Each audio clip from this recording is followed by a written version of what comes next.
Today let's speak about the color of the Supreme King, aka Conquerors Haki.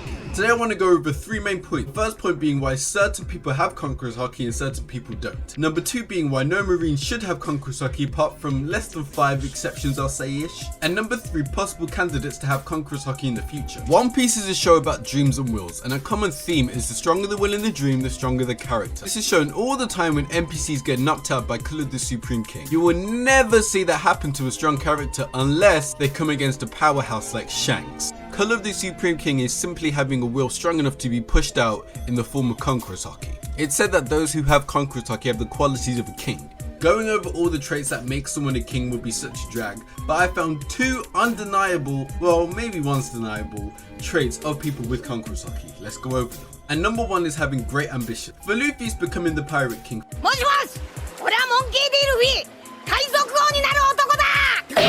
For someone who was later revealed to have Conquerors Haki, which is Zoro, is becoming the world's greatest swordsman. But then when I was thinking about this, I thought Shanks probably has the strongest Haki of anyone we've ever seen in One Piece, including Gold Roger and Whitebeard. But what kind of dreams does Shanks have that allow him to have such a strong Haki? Because in Film Red, his Haki was strong enough to make all of the Marines go night-night, minus the Vice Admirals, which he made fall to their knees, and have Kizaru having a bit...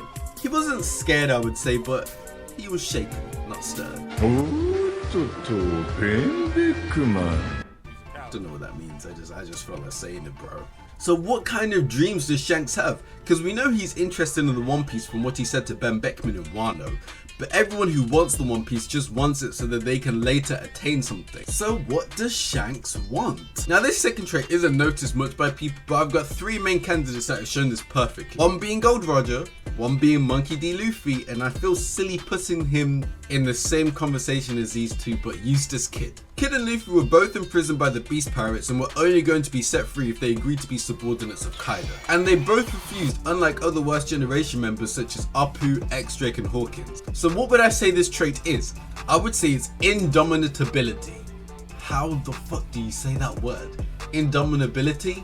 They're indomitable.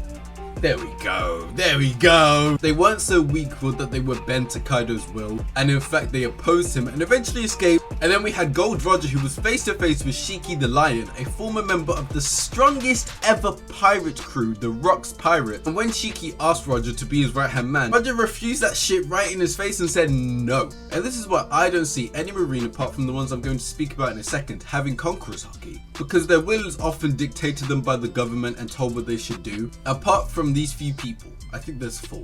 2 people I think that will be confirmed to have Conquerors Haki are Akainu and Aokiji. They were both admirals, and Aokiji eventually left after losing a fight against Akainu, and this fight was to dictate who would become Fleet Admiral of the Marines. When you look deeply into it, they both fought for power and their idea of justice, which is a great connection to Doflamingo's speech about good is who wins and evil is who loses. Pirates are evil, the Navy is just, but that's only true because history tells us so. The one who wins will rewrite the definition of right and wrong.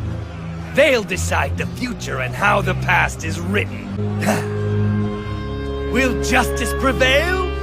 Why, there's no other way! The winner will define the meaning of justice! With Akainu being the Fleet Admiral after he won, and Aokiji joining Blackbeard after he lost. Whoever won this fight would have had their will / idea of justice as the main philosophy of the world government. As we can see now, the world government now has an absolute justice approach to things, whereas this would have been different if Aokiji was Fleet Admiral.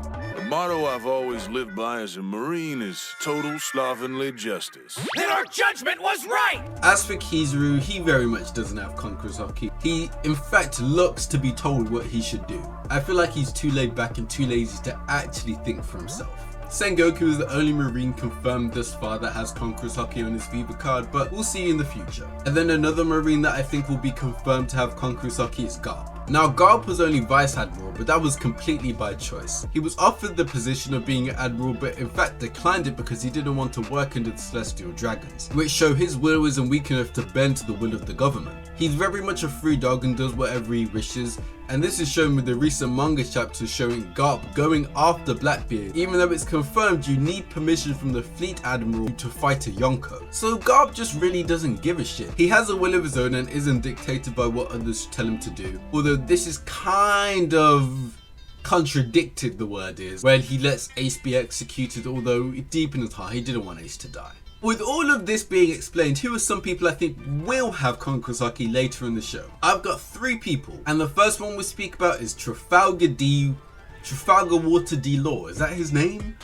That's a long ass name, bro. Like Luffy and Kid, Law fought against Kaido directly and did not bend to the will of the beast. Shit, that sounded nice. Like I said though, to have Color the Supreme King, you need a wild goal, and Law's main goal is to kill Doflamingo. Now that Doflamingo's gone, what's his true goal? He seems to be interested in the One Piece and the secrets that it holds, so it does seem as though he'll be racing Luffy and Kid to find the One Piece. And with those guys being his rivals, they also have Conquerors Haki. And another trait that I said was they need to be indomitable. Anytime that Law was told what to do, he would address Luffy directly. And this was shown greatly when Luffy told Law to teleport everyone downstairs. And Law did not like that shit, and he grabbed him and told him, "Don't boss me around, bitch."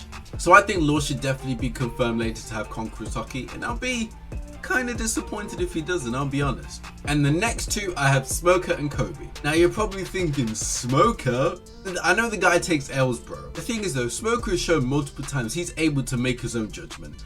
His will doesn't bend on the accord of the world government, and in fact lets his own justice speak for himself. And this was shown like on Alabasta when he let the Straw Hats get away. Even though he knew the world government wouldn't have liked it, he allowed it. And he's shown on multiple occasions questioning the world government and what they're doing. So I do really think that he will be confirmed to have Conquerors Haki. And same for Kobe. Although I do think in terms of characteristics, Smoker is more likely, but I do think for plot points, Kobe is more likely to have it, if you know what I mean. For like Roger being Luffy, Garp being Kobe, to have that kind of dynamic once again in history. That's all I got for you. Subscribe, like for more. Peace.